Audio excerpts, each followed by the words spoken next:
saludo muy especial. Nos encontramos aquí con Margarita Rosa de Francisco. Finalmente.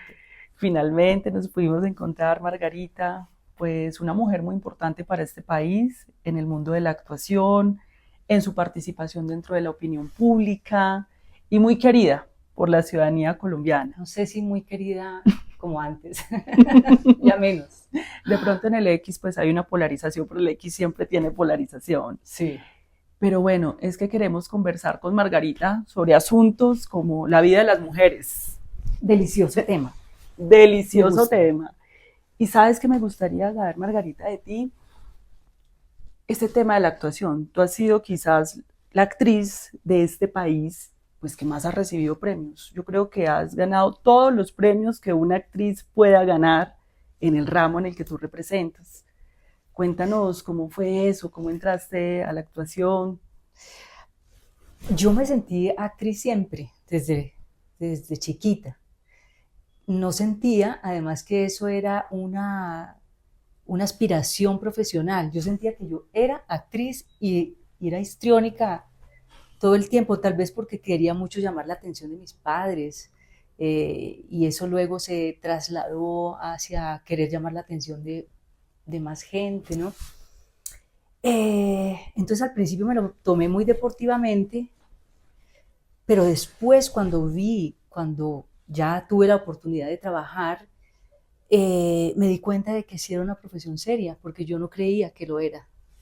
Entonces después de que hice mi primera telenovela y que, bueno, me fue muy bien, dije, bueno, esto es así, pues fácil, porque no tengo sino que ser yo misma y ya. Pero cuando ya me dieron otros personajes y sentí que tenía o sea, que me faltaba mucha técnica, entonces dije, bueno, ahora sí, creo que hay que ponerse a estudiar, pero me gustó siempre. Y eso fue como a qué edad, cuando hiciste tu primera novela, ¿qué edad Como a tenías? los 21, 21 21, años. sí. Y ahí lo hacías de manera empírica. Luego Sí, fue que te profesionalizaste. exacto. ¿Y dónde te formaste? ¿O cómo fue ese proceso de formación? En España llegué allá también porque me habían contratado para hacer una teleserie, eh, donde era una coproducción con Francia, con Alemania, con España. Entonces finalmente terminamos en España y allá por casualidad, el cuento es larguísimo, terminé conociendo a mi profesor de actuación que había llegado allá, él es argentino, pero había llegado a Madrid como a crear su primer grupo de estudiantes y a implementar una técnica que él también había creado, que estaba creando, y por las casualidades que ahorita no les voy a contar, caí yo ahí en ese primer grupo y a partir de ahí dije, yo no me muevo de aquí hasta que no se termine el curso. Hasta que Sí, lograste ser la estuve 3 mejor. años, pues no sé, pero por lo menos sí conseguí aportarle una verdad a los personajes que a partir de ahí hice. Y de todos los personajes que has hecho, ¿cuál es el que más te gusta? Eh, Me gustó mucho haber hecho a Raquel, la de Paraíso Travel, que era Mm. un personaje muy, digamos, corto, era 10 minutos en la película, pero ahí aparezco súper destrozada. Y desde ahí es que nace la ranga. Uy, a mí me encanta ese Sí, personaje. Yo me río con sí, la ranga parejo. pero fue un hallazgo increíble porque fue un personaje que además es creado por Jorge Franco. La película la dirigió Simón Brand y ellos dijeron, sería bueno que Margarita pudiera arriesgarse y hacer este personaje de esa señora eh, completamente perturbada, loquita. Es un personaje muy distinto a los anteriores que tenías, Sí, muy porque siempre distinto, claro. era el personaje, la mujer Muy épicos, buena, ¿no? Han muy sido, épicos. sí, que logran cosas, que comienzan en la nada y luego se convierten en seres muy importantes, ¿no? Bueno, eso también ha sido tu historia. De alguna manera yo creo que en la actuación también hay algo de uno. Es imposible actuar sin uno mismo, No, es que sin rasgos. Es uno. yo creo que de eso se trata la tesis que estoy haciendo. Pero bueno, yo también te puedo devolver a ti Claro. preguntas, porque yo quisiera también saber cómo comienzas tú a interesarte por el trabajo social, o sea, cómo comienza esa vocación tuya, de dónde nace. Bueno, Margarita, yo siempre desde el colegio pues era una líder. Yo siempre estuve entre las mejores estudiantes y siempre me lanzaba que a la personería, que la representante del colegio. Posteriormente entré a la Universidad de Antioquia y en la Universidad de Antioquia pues yo siempre tenía como una inquietud intelectual por ir más allá de la medicina. A mí me gustaba mucho la medicina, pero yo quería aprender otras cosas. Entonces, desde primer semestre, yo en esa búsqueda de entender el mundo en el que estaba, la sociedad en la que estaba, empecé a ser investigadora. Yo fui investigadora de un grupo de investigación de violencia urbana. Ahí hicimos varias publicaciones internacionales con personas, discípulas de Héctor Abad Gómez. Héctor Abad Gómez era un médico emblemático en Antioquia que fue asesinado por su defensa de los derechos humanos. Y en esa búsqueda que yo estaba, me encontré con varias personas seguidoras de él y me formaron como investigadora en el campo de la salud pública y la violencia. Yeah. Pero también en esa búsqueda me encontré con un grupo, hay un intelectual antioqueño muy reconocido llamado Estanislao Zuleta. Claro que sí, filósofo. Filósofo, exactamente. Conocí unas personas, digamos, que estuvieron muy cercanos a Estanislao Zuleta y me vinculé a unos grupos de estudio. Entonces imagínate que nosotros estudiábamos a Marcel Proust, En busca del tiempo perdido, una novela hermosa. Absolutamente, esa me la leí toda. Pues Ay, hermosa, es de las cosas más impresionantes que ha producido la humanidad en términos de la literatura. Sí. Leíamos a Dostoyevsky, a Tolstoy, a Thomas Mann, la literatura universal, leíamos a Freud, bueno, estudiamos filosofía política. Paralelamente yo estudiaba medicina y en ese momento pues yo forjaba como un liderazgo estudiantil. Me acuerdo yo que había una reforma curricular y yo terminé liderando esa discusión sobre la reforma curricular de cómo debería ser un médico y participando de todos estos grupos de pensamiento en la ciudad. Entonces desde ahí, digamos, luego yo digo, bueno, yo necesito como vincularme algo de la política y había una persona muy influyente en ese momento que era Carlos Gaviria. Carlos Gaviria es un hombre que era profesor, constitucionalista, abogado muy respetado. Y a partir de eso tuvimos la motivación, yo estaba muy joven, tenía 20 y pico de años, de fundar el Polo Democrático. En ese momento nacía ese partido. Yo era muy poco ahí. ¿Y ahí conoces a Gustavo Petro? Sí, claro, ahí conozco a Gustavo Petro. Yo me acuerdo que Gustavo Petro iba a Medellín. Cuando Gustavo Petro llegaba a Medellín era muy difícil un recorrido con Gustavo Petro en Medellín. ¿Por qué? Porque había un rechazo duro, es guerrillero, y era una sociedad que se cerraba a Gustavo Petro, pero ese hombre con esa decisión seguía. ¿Pero era senador ya él? Él era representante a la Cámara y después senador de la República. Cuando fue a Medellín, que él era precandidato presidencial, que él tuvo una consulta con Carlos Gaviria. Imagínate, Carlos Gaviria era de Medellín y Gustavo Petro estaba compitiendo con él. Nosotros lo acompañamos en los recorridos por el oriente antioqueño. Era muy difícil. Hoy la sociedad antioqueña ha cambiado mucho. Pero desde ahí, pues yo empecé a tener como esos acercamientos, pero seguía en el mundo de la medicina y seguía en este mundo intelectual, como investigadora. Mi paso por el polo fue más bien como corto, pero pues ahí tuve como esos contactos iniciales. Ya después, por esas cosas fortuitas de la vida, Margarita, pues yo me presento para hacer mi especialidad médico-quirúrgica. Las especialidades médico-quirúrgicas son largas, son 3 años de tiempo completo. ¿Cuánto tiempo llevas estudiando tú? Ay, Margarita, pues imagínate, los 7 años de medicina, más 3 años de psiquiatría, luego 1 año y medio un entrenamiento que yo hice en psicoterapia como psiquiatra para ser terapeuta de familia y terapeuta de pareja.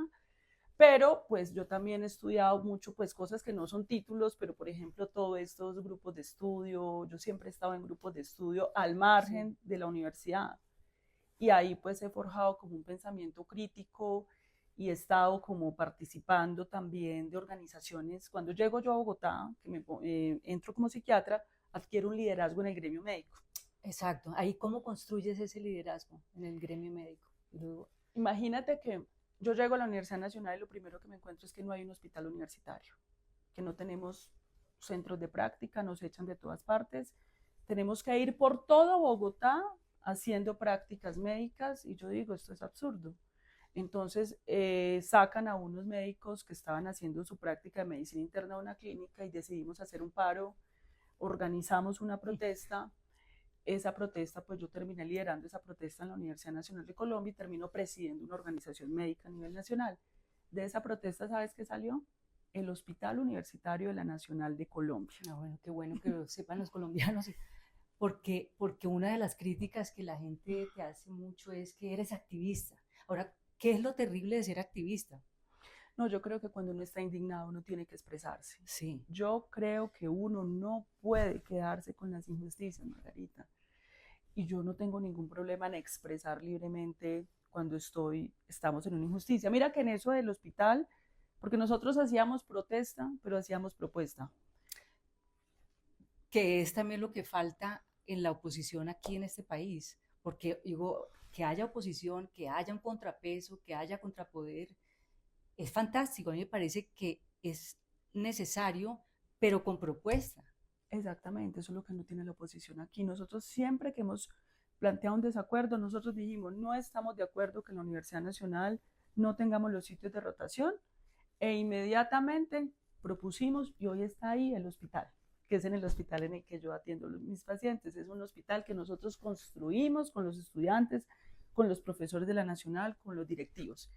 Y ahí empezamos una discusión sobre otro hospital, el San Juan de Dios. Entonces es emblemático porque venía gente del mundo entero a que fuera atendido ahí por los mejores médicos y la tecnología más avanzada. Y lo cerraron, Margarita. ¿Y por qué lo cerraron? Para que veas las injusticias de este país, porque el hospital no era viable financieramente de acuerdo a la reforma de la Ley 100. La Ley 100 nace en 1993, el hospital lo cierran en el año 2000. El hospital tiene toda la arqueología de las epidemias del siglo XIX y XX en Colombia, la manera como se atendió la salud. Es una pieza histórica del mundo y quedó cerrado. Ahí yo me vinculé mucho a esa discusión, eso también era del interés de Gustavo Petro. Sí. Y a partir de eso, pues hicimos una serie ¿Y de trabajaste actividades. ahí con Gustavo Petro? Sí, claro, cuando ya él llega a la Alcaldía Mayor de Bogotá, yo estuve un tiempo trabajando en la Secretaría de Salud de Bogotá por invitación directa de él. Ya. Y a partir de eso estuvimos trabajando en cómo abrir el Hospital San Juan de Dios, que actualmente, pues cuando llegué al ministerio, en el ministerio retomamos el tema y ya se ha avanzado mucho en ese hospital, que es una vergüenza para una ciudad tener un hospital de ese nivel cerrado. Entonces, bueno, esa fue como ese paso ahí, pero siguiendo con ese tema de la actuación, es que a mí me ha inquietado mucho ese tema de la actuación porque a mí me encantan tus personajes. Yo quería preguntarte cómo es eso del personaje, es decir, el personaje es uno mismo, tiene que haber algo de uno mismo en ese personaje. Sí. ¿O cómo trabajas tú el personaje? Bueno, depende también de las técnicas, que hay muchas. Yo me formé con una técnica basada en el método de Stanislavski, que es un método vivencial donde uno no se mete en el personaje, sino que el personaje yo lo traigo a mi subjetividad y con las herramientas de mi propia, o los elementos de mi propia subjetividad, construyo sobre todo la emocionalidad de ese personaje, porque lo otro, la parte, digamos, cuando hice a la gaviota, de aprender a recoger café, de hablar como hablaban las chapoleras de esa zona, todo eso pues es un trabajo de campo muy, digamos, práctico, pero para que ese personaje sea creíble, no solamente hay que aprender esa parte, digamos, física, sino que eso que ella está sintiendo tiene que verse real, y la única manera de que eso sea real es acudiendo a una memoria emocional, a una memoria sensorial que solamente puedo tener yo como Margarita. Por eso hay un momento en que personaje y actriz o actor son una sola cosa, es como un solo ser. Porque, por ejemplo, ese personaje de Gaviota, yo le veo mucha similitud contigo. Tú has sido conocida porque eres una persona muy reverente. De hecho, cuando participaste en un reinado de belleza, Ay, sí, saliste con un disfraz de India Catalina, sí. como de ruptura, de irreverencia, y de alguna manera algo de eso están en esos personajes. Sí, y sobre todo que a veces los personajes le enseñan a uno como actriz, porque llaman características que uno tiene ocultas, que uno no sabe que sí que sí puede llegar a ellas. Digamos, en el caso de Gaviota, yo no soy como Gaviota, ya quisiera yo tener el temperamento de ella, el temple, es una mujer que no se intimidaba, ¿no? Con nada ni con nadie, y yo sí soy un poquito acomplejada en muchas cosas, pero digamos un personaje de eso le enseña a uno a sacar ese temperamento que uno creía que no tenía. Entonces yo creo que, bueno, Gaviota sí hizo mucho por mí. Bueno, pero muy interesante eso. Pero de ahí, digamos, de la actuación a la filosofía, ¿cómo Ah, haces ese tránsito y ese paso? bueno, yo digo que siempre he tenido un temperamento filosófico, porque creo que la filosofía puede verse como una disciplina, como una carrera, pero es una actitud. Y esa actitud tiene que ver con la pregunta por todo. Es el arte de preguntar, que ahorita me decía, hacías un símil muy interesante con Claro, la psiquiatría. ¿Qué eso es la decías? psiquiatría, claro. La psiquiatría, los psiquiatras nos enseñan a preguntar, a hurgar sobre Eso, la vida de la gente, para que a través de la pregunta es la mitad de todo claro, el trabajo, porque es la lo más pregunta, importante. claro, ahí está la mitad de la respuesta, en la mitad de la Exacto. pregunta está la mitad de la respuesta. Y en la filosofía, pues se rescata la pregunta como, digamos, la buena pregunta. Se necesita tener maestría en el modo de preguntar, porque a veces yo creo que los problemas no se resuelven es porque no se sabe, o sea, la pregunta guía no se hace bien. Exactamente. No definiste bien el problema. Si no No definiste definiste. bien el problema, no encuentras la solución. Eso es lo que yo le ayudo a mis pacientes, Margarita, a que Exacto. definan bien cuál es su problema. Entonces, bueno, la transición es que yo siento que no ha habido transiciones porque siempre he tenido temperamento filosófico. Eh, yo adoro la academia, o sea, cuando yo te oigo hablar de tus estudios, a mí se me hace la boca agua. Yo quiero tener todas esas maestrías, quiero seguir estudiando hasta el final. A la academia habrá muchas cosas que criticarle, pero yo la adoro, la amo. Adoro mi universidad, que es pública, además. Eh, y, es que se me olvida, se me fue la paloma. El tránsito hacia la El filosofía. tránsito hacia la filosofía. Entonces encuentro en esta universidad que puedo estudiar desde cualquier parte, aunque trabaje en mi profesión de actriz, puedo seguir una carrera académica, donde yo finalmente tenga mi toga, mi grado y de todo. Entonces ahí ya estoy Y a ya estás poco de, próximo a graduarte, ya ¿cierto? casi me gradúo. Ay, vamos a tener la dicha de Sí. acompañar tus grados y de ahí quieres seguir una carrera académica, Pues quiero seguir indagando en estudiando. la filosofía. De pronto me gustaría hacer una maestría en filosofía política, porque es que el tema de la política me llama mucho, no sé por qué, Maravilloso. no tengo ni idea. Y yo quisiera también preguntarte a ti cómo también transicionas tú mm, de este activismo social a meterte ya en política dura. ¿Cómo es?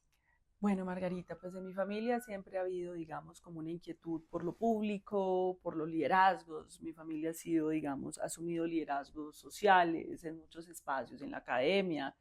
Entonces yo, digamos, incursiono en el liderazgo gremial y cuando incursiono en el liderazgo gremial me topo con un problema. El sistema de salud en Colombia está en crisis.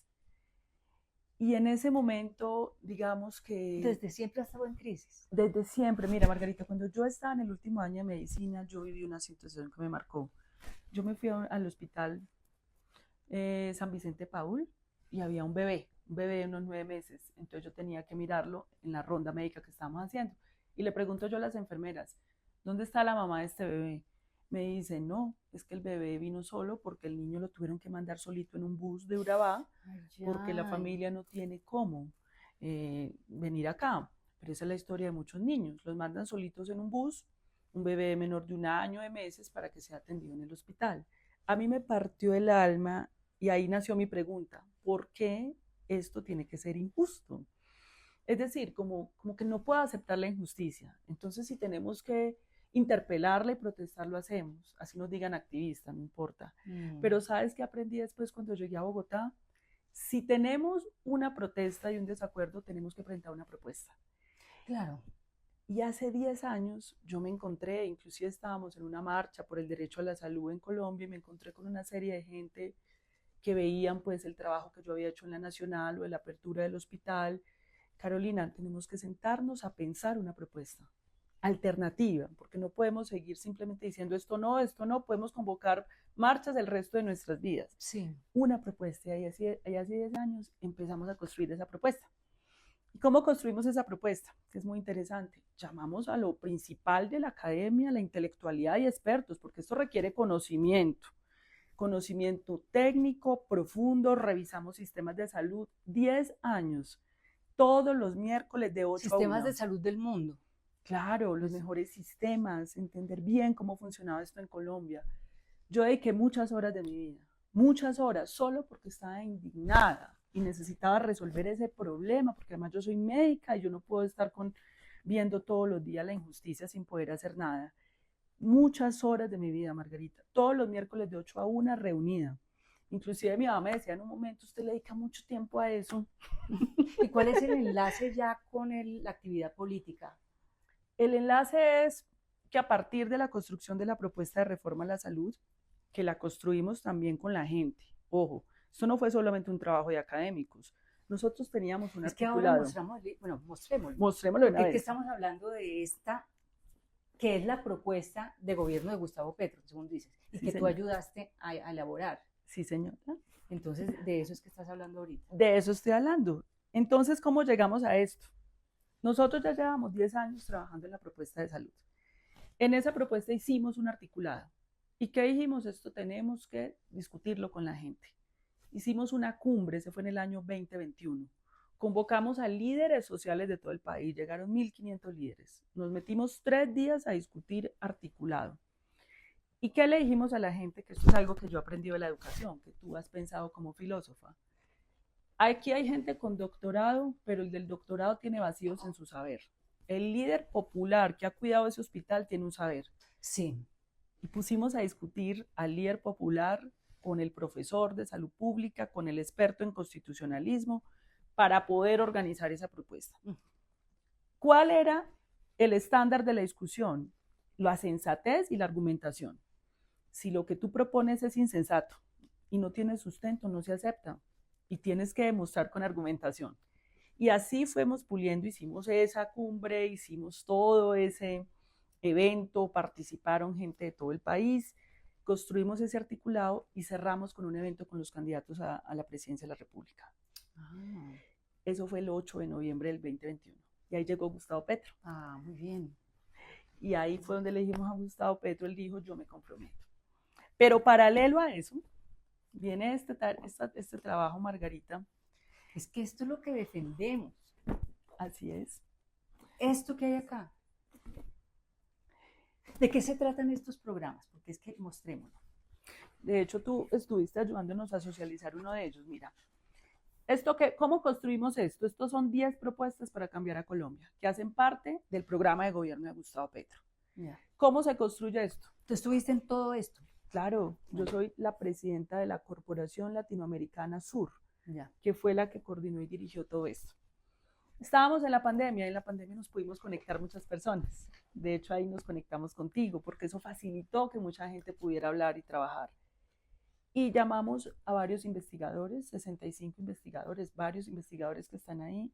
Miren, señores, ustedes ya tienen investigaciones hechas. Necesitamos volver esto propuestas concretas. O sea, que no sean sueños como tanto le critican a Gustavo Petro, que es que dice que él no aterriza las cosas. Aunque yo creo que este gobierno está haciendo todo el esfuerzo por hacerlo, pero esto, digamos, tiene, explica la implementación de cada una de estas. Exactamente, y mira los temas que hay aquí. Esto es la renta básica, el ingreso mínimo vital. ¿Qué es eso? Lo básico que tiene que tener un ser humano como derecho para sobrevivir. Eso no es ninguna limosna ni subsidio. Eso existe en el mundo entero, que el Estado da una posibilidad, un monto básico para que la gente pueda vivir y tener su alimentación y ahí forjar su proyecto de vida. Aquí está el proceso de la reforma tributaria. Los datos y las investigaciones, esto lo dirigió Jorge Garay, investigaciones con declaraciones de renta, una por una revisada, estudios de datos profundos que hizo Luis Jorge Garay y Jorge Enrique Spitia, que en paz descanse. Esta es la que se sometió al Esta fue la que Congreso. Exactamente. Y que salió más bien peluqueada. La peluquearon, esta era por 30 billones, la que salió del Congreso era de 20 billones y luego la Corte le tumbó 6 billones, así son las luchas. Así son las luchas, lo importante es difícil, Margarita, sí. Pero aquí está la base de la reforma tributaria con datos, cifras, el que quiera ver, ahí las ve, obviamente eso tiene modificaciones en los debates del Congreso. Aquí está la reforma a la salud, la exposición de motivos y el resumen de la reforma a la salud que presentamos. Esta la dirigí yo. Está el tema de seguridad y el tema de convivencia, porque siempre han dicho que el progresismo no sabe de seguridad, sí, ni de temas de fuerza pública. Dijimos, tenemos que meternos a pensar este tema de la seguridad, de la fuerza pública, llamamos a uno de los grandes expertos y se hizo esta propuesta. Esta es el de la educación, que nos gusta tanto. Nos gusta tanto, mi favorita. Ese es tu tema favorito. Aquí está la propuesta de la Ley Estatutaria de Educación, la discusión, digamos, también sobre la financiación de la educación superior. Por ejemplo, ahorita que tú me contabas que estás en una universidad pública, sí, en Colombia hay 2 millones de jóvenes que no pueden acceder a la educación superior. Bueno, pero ya lo están pudiendo hacer. Sí, eso es una de las apuestas del gobierno de Gustavo Petro. 500.000 cupos de gratuidad. Tú sabes que esto cambia la vida de un ser humano. Claro que sí, y cambia la sociedad. Bueno, yo hablando de cambios de sociedad, yo siento que es que también la sociedad misma está empujando el cambio. Claro, ¿no? Porque es que si la sociedad reflexiona, no acepta el fascismo, no acepta los totalitarismos. Sí, claro. Esta es la base de la transformación de un país, sí, la cultura. Aquí es donde se transforma la cultura. Así es. Se hace una cultura de paz, se hace una cultura de respeto por la diversidad. Es desde acá, eso está trabajado aquí. La corrupción se trabaja acá. La democracia también. Esto está trabajado aquí. Aquí tenemos algo que se llama la reforma agraria, Aquí se llama hacia un contrato social en torno a la economía campesina. Esto se hizo con las organizaciones campesinas. Varios de estos temas se trabajaron no solamente con investigadores e intelectuales, sino también se convocaron organizaciones, movimientos sociales. Nosotros hemos trabajado mucho con los movimientos sociales, con los trabajadores, con los movimientos de mujeres. Activista. Por eso me dicen activista, porque no entienden los movimientos sociales. Con los ambientalistas, se trabajó con los campesinos, con las organizaciones indígenas y salió esta ruta de propuesta, que es una ruta de propuesta que sigue el gobierno también. Esta es la reforma política. Esta la dirigió Alejandra Barros, una de las mujeres más importantes de este país que conoce a fondo el tema del sistema electoral. Ella es la directora de la misión de observación electoral. Y aparte de eso, esta mujer nucleó varios centros de pensamiento e investigación para mirar cuáles son los mejores sistemas para que haya participación democrática en Colombia. Parte de esto es la discusión que se está dando ahorita en el Congreso de la reforma política. Este es el tema ambiental, el tema de la industrialización, Margarita. Eso es tan importante. Ese me interesa mucho. Sí. ¿Cómo creamos empleo en Colombia? ¿Cómo creamos desarrollo? ¿Cómo creamos industria, empresa en Colombia? Por ejemplo, hay 4 posibilidades en Colombia de crear industria. Producción de medicamentos, lo podemos hacer aquí. Producción de vacunas, podemos generar una agroindustria, la industria del agro, para no importar alimentos sino exportarlos. ¿Cómo le va al gobierno aquí con este tema? El gobierno tiene un COMPES, una propuesta muy bien hecha, de una muy buena proyección. En los últimos datos económicos el gobierno ha avanzado mucho en el campo de la agricultura y del turismo, porque no creas que todos esos viajes que hace el presidente, toda esa mostrar a Colombia, eso ha tenido un impacto muy importante. Muy grande, sí. Muy grande. Ese tema para mí es fundamental porque ahí es donde nuestro campesinado ya no va a estar en medio de las balas, sino que va a estar produciendo su alimento, un empresariado que trabaje en la exportación. Nosotros no deberíamos estar importando alimentos, ni teniendo gente con hambre en Colombia. Y una cosa que me decías ahora, off the record, es que esta es una propuesta capitalista. Eso es una propuesta, digamos, democrática. Democrática. Y aquí... Pero que no es anticapitalista. Aquí no estamos hablando de comunismo, ni de nada de esas cosas. Mira, por ejemplo, la reforma agraria, Margarita, eso ya se hizo en Estados Unidos. México hizo su reforma agraria en 1917. Es la propiedad de la tierra, la soberanía alimentaria, Margarita. Estos son asuntos elementales que ya hicieron todos los países europeos. Si tú te vas para Holanda, que tú eres muy holandesa, para Suecia, para Alemania, estas son cosas que ya se hicieron en esos países. Es que nosotros lo que estamos... ¿Y por qué no se puede hacer acá? ¿Cuál ha sido la dificultad? Yo creo, Margarita... ¿O ningún gobierno lo ha propuesto? ¿No hay otro gobierno que haya propuesto eso? Aquí ha habido mezquindad de las élites económicas y políticas de este país. Es mezquino lo que han hecho con este país. La reforma agraria no es una propuesta de la izquierda, es una propuesta de Alfonso López Pumarejo, liberal, en 1936, primera mitad del siglo XX. A sangre y fuego en este país, acabaron, desplazaron 2 millones de campesinos cuando este país tenía 16 millones de habitantes. Estamos hablando de la guerra en este país. Ahí nacen las guerrillas. Ahí nacen las guerrillas, es parte de nuestra trágica historia. 200.000 campesinos que mataron en Colombia después del magnicidio de Jorge Eliezer Gaitán por no querer hacer esto, para poder abrirle las puertas al narcotráfico y otro tipo de asuntos. Es una irresponsabilidad de la élite económica y política de este país y esto nos ha sumido en el subdesarrollo. Esto hay que superarlo. Exacto. Y esa es la discusión que estamos dando acá. Y aquí acá está la reforma pensional, la reforma laboral. Esta la dirigió el actual ministro de Hacienda, Ricardo Bonilla. Y de todos estos programas, ¿cuáles ha podido implementar este gobierno? Salud no han dejado. Pues ahí están atravesados en el Congreso de la República, no han dejado que se haga la reforma. Pero no va ni siquiera mejor. Yo creo que el sistema solo lo va a resolver el Congreso de la República. Ojo, esto es un problema estructural. Si el Congreso no va vía libre, el gobierno se queda muy maniatado para actuar porque tiene muchas limitaciones normativas. En lo agrario avanzado, lento, pero mucho más que los gobiernos anteriores. En compra de tierras, en titulación que necesitamos, en restitución de tierras al campesinado y a las víctimas. Esta yo creo que habría que avanzar más. Yo creo que hay que hablar en términos distintos con el empresariado. ¿Por qué? Es que el empresariado en el mundo, Margarita, paga impuestos. Eso es, en el mundo capitalista, si tú tienes grandes ingresos, pagas impuestos. En Estados Unidos, por ejemplo, salió una noticia cuando Trump era presidente, en su primera ocasión, Zuckerberg y los empresarios de los Estados Unidos diciéndole a Trump, cóbrenos impuestos. Tiene que haber redistribución. Por ejemplo, los países escandinavos, que son los más desarrollados, tienen cargas impositivas del 40% y de ahí se redistribuye la riqueza, se hacen vías, se construyen colegios, se da bienestar a la sociedad en su conjunto.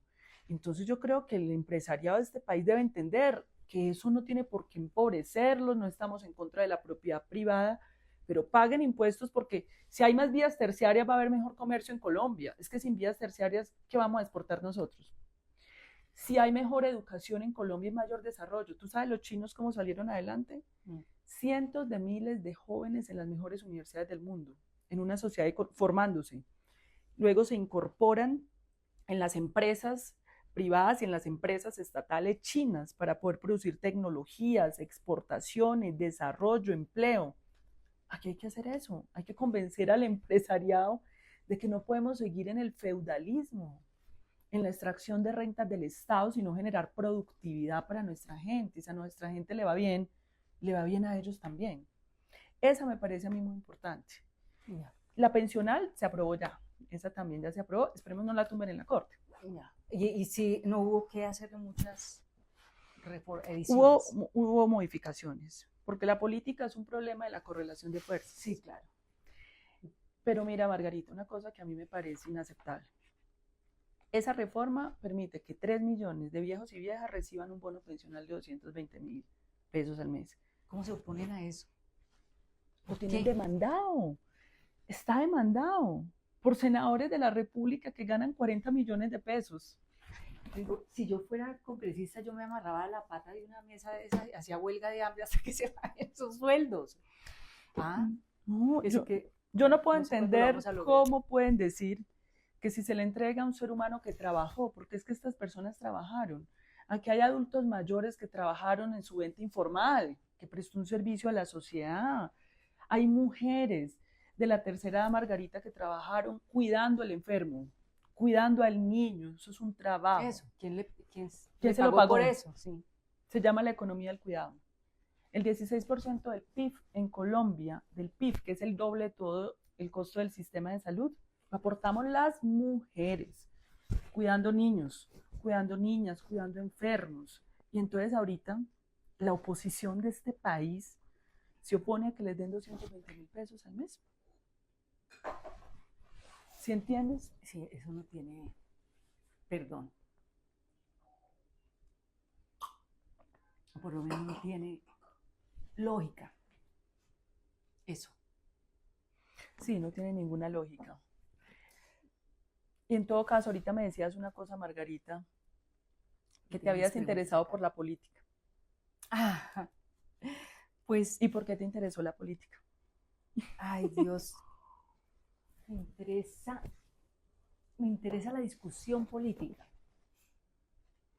porque yo creo que no tendría jamás este temple que tienes tú eh, para aguantar, porque es que es un mundo muy rudo y muy sucio, Pero ¿no? tú lo tienes en las redes sociales. Sí, pero como tuitera y como opinadora, digamos que además hay que partir de que uno tiene un punto de referencia muy limitado, de que uno opina desde un gran desconocimiento también. Yo hacía poco hacía la claridad en una columna de que yo opino de política desde el anhelo que tengo. Trato de informarme lo mejor que puedo, pero es más un deseo con la mejor intención de que un sector desfavorecido históricamente en este país surja de su miseria, sea parte de la construcción eh, del país en todos los sentidos. Eh, y esa ha sido mi única, digamos, mi única motivación para meterme en política. Y lo que pasa, y esto comenzó fue cuando empecé a escribir en El Tiempo, Ujú. que yo además comencé tibia, yo le hice una columna a Sergio Fajardo, ¿no? El Sí. candidato profesor, y entonces ahí, porque yo igual no he sido cobarde, digo, bueno, yo asumo una posición política, así sea. Cobarde no ha sido. Y enfrentaste a Luis Carlos Sarmiento Angulo. Ah, bueno, sí, por ahí me sacaron, por eso que me sacaron del tiempo. Pero yo empecé así tibiecita. Entonces me gustaba Fajardo, pero luego empiezo a leer más y digo, ay, no, esto como que por aquí no es. Después Claudia López, también defendí su cosa, me encantaba La su... tusa más grande, tú dijiste que había sido Sí, una y tusa, sigo, que casi te tomas un de aguardiente o dos verdad, que era de aguardientes. aguardiente, porque qué pesar, hombre, que terminó haciendo lo que había prometido que no iba a hacer. Bueno, su fase camaleónica me sorprendió. Entonces dije, bueno, por esto no es. Y empiezo a leer las columnas muy sesudas de Sara Tufano, que hoy en día es una gran crítica del gobierno. Sí, Pero en esa época escribía ella unas columnazas muy buenas en con esa una época. argumentación impresionante, socióloga ella, bueno, es Sí. así que tiene todos los pergaminos, así igual que vos. Y a mí me encantaba leer esa mujer. Y yo, que he sido criada en ambiente de derecha, yo no sé por qué fue que me torcí, porque yo podía, Porque has sido irreverente desde chiquita. yo no sé, Naciste así. creo que sí, pero a mí me empieza a interesar el pensamiento de Gustavo Petro. Entonces, cuando yo leía a la señora Tufano, me pasaba para donde Gustavo Petro y también empezaba a leer sus cosas. Y yo veo este modelo de país, el conocimiento del país que tiene este señor. O sea, porque cuando la historia pase, ese es un nombre que es determinante en la historia de Colombia porque, porque piensa el país, pone a pensar al país, este señor. Propone, ese sí que propone, aunque digan pues que es muy difícil aterrizarle sus ideas o lo que sea, bueno, para eso vamos a tener una mujer como tú que se las puede aterrizar, pero, pero no hace sino proponer este señor. Y desde el principio, entonces desde ahí fue que dije, bueno, me gusta mucho cómo ve el mundo él, cómo ve el país él. Y fue ahí que dije, bueno, también me puse la camiseta. Pero sabes también que ayuda mucho. Tú vienes haciendo un ejercicio muy juicioso de escritura. Sí. Y hay alguna gente que le dice, oh, ¿y usted para qué se pone a escribir? ¿Por qué no hace más bien un video de 2 o 3 minutos? No es lo mismo que escribir. No, para mí no, yo no soy muy buena para hablar. A mí una de las cosas que más admiro de ti es esa manera articulada de hablar, ¿no? Como que nunca estás diciendo, ni se te va la paloma como a mí. Que yo creo que un político también tiene que tener la palabra lista. Yo creo que yo ahí no podría porque yo me demoro en pensar. Pero tú escribes muy bien. Bueno, Y prefiero sabes, escribir. pero ¿y sabes cuál es el tema de la escritura? Yo no sé si a ti te pasa lo mismo, que la escritura te obliga a ser preciso, a Sí, precisar, a organizar. sí, Ese ejercicio que estamos haciendo de escritura semanal a mí me permite hacer rigurosa, seria, no ser ligero en lo que se piensa. de acuerdo, sí. Y a mí me pasa con la escritura una cosa mágica y es que yo descubro cómo pienso cuando escribo. No es que yo pienso y luego escribo, sino que yo casi que empiezo haciendo un ejercicio de escritura automática y ahí voy encontrando el pensamiento.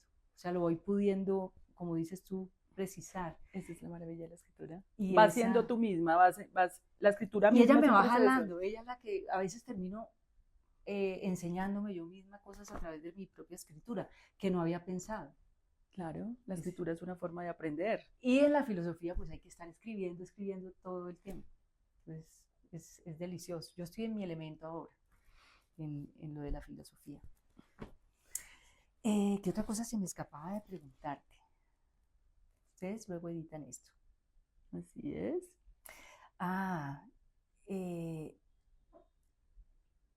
Bueno, para los que queremos que tú te lances a la presidencia, que te lances a la candidatura, es un foco de preocupación que la izquierda tenga ese partido unitario, que estemos unidos. ¿Cómo ves tú ese proceso ahora? ¿En qué está? Bueno, Margarita, eso es una obligación. Es una obligación porque en este momento sería una irresponsabilidad política e histórica que una extrema derecha que no le ha permitido a este país avanzar en eso, darle justicia social a nuestro pueblo. Es que nuestro pueblo es muy vulnerable, Margarita, y no se merece la gente de este país seguir en ese sufrimiento, pues logre ganar. Y el Partido Unitario es un instrumento para unificar al progresismo. Pero para poder que este proyecto continúe se necesita más que la izquierda. Recuerda que no ganó solamente la izquierda. Aquí hubo acuerdos con sectores del liberalismo, del centro. Pero esa es la parte aburridora, porque entonces uno cree que lo que le pasa al gobierno Petro es que como es un gobierno de coalición, pues tuvo que meter y nombrar gente que no le iba a caminar realmente a su gobierno. Claro, lo que pasa es que cuando tú haces una coalición, tú haces un acuerdo programático. Por ejemplo, algunos de los autores de esta agenda de transición democrática son personas cercanas al centro político, pero estamos de acuerdo en lo fundamental. Aquí tenemos que ser capaces de construir acuerdos sobre lo fundamental. Y lo fundamental es, este país no puede seguir transitando por la vía de la desigualdad, por la vía de la exclusión social. Es que somos el tercer país más desigual, ¿o en qué lugar estamos? No, es terrible. Estamos en ese podio, o sea, somos los... Eso es inaceptable con la riqueza de este país. Es un país subutilizado con una riqueza enorme. Colombia divina toda. Sí. Entonces yo creo que tenemos que ser capaces de superar todas las dificultades, establecer unas reglas de juego claras. ¿De qué se trata esa unidad? De tener reglas de juego, todos lo respetamos, participamos de acuerdo a eso y aceptamos los resultados. Esa es la democracia. Y eso es lo que hemos estado planteando.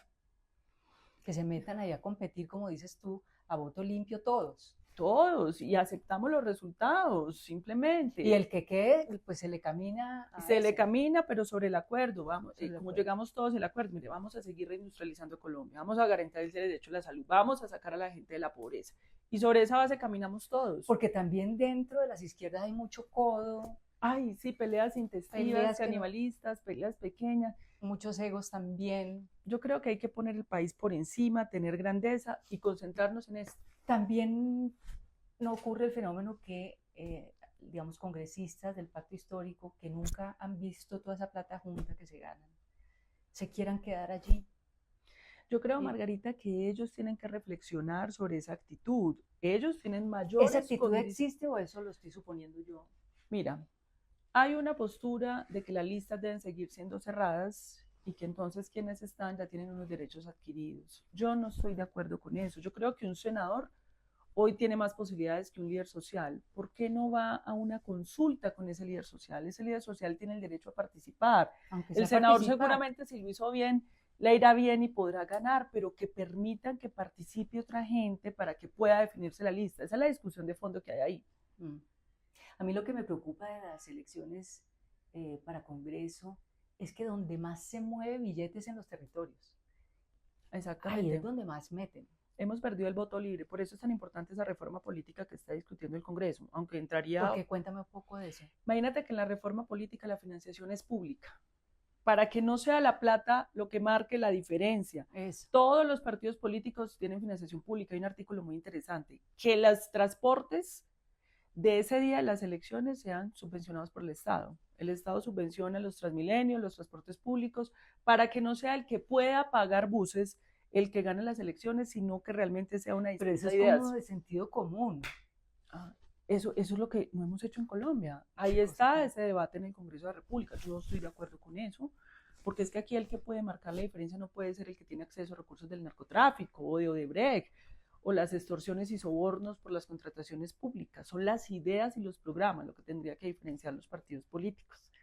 Entonces yo creo que hay una buena posibilidad. Yo creo que el que se lance, si tú quedas como candidata a la presidencia por el progresismo, van a tener que estudiarse esto mucho pues para debatir contigo, porque tienen que proponer, tienen que contraargumentar esto, pero bien, que eso sería una cosa muy sana de ver.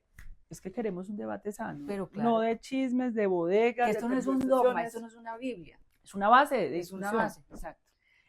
Yo quisiera ver a la oposición discutiendo sobre estos problemas. Yo no además sería bello, porque si hay algo que filosóficamente hermoso es ver cómo hay ese diálogo, cómo se contraargumenta. Eso es una hermosura de ver cuando hay cabezas que lo saben hacer, porque eso es un arte también.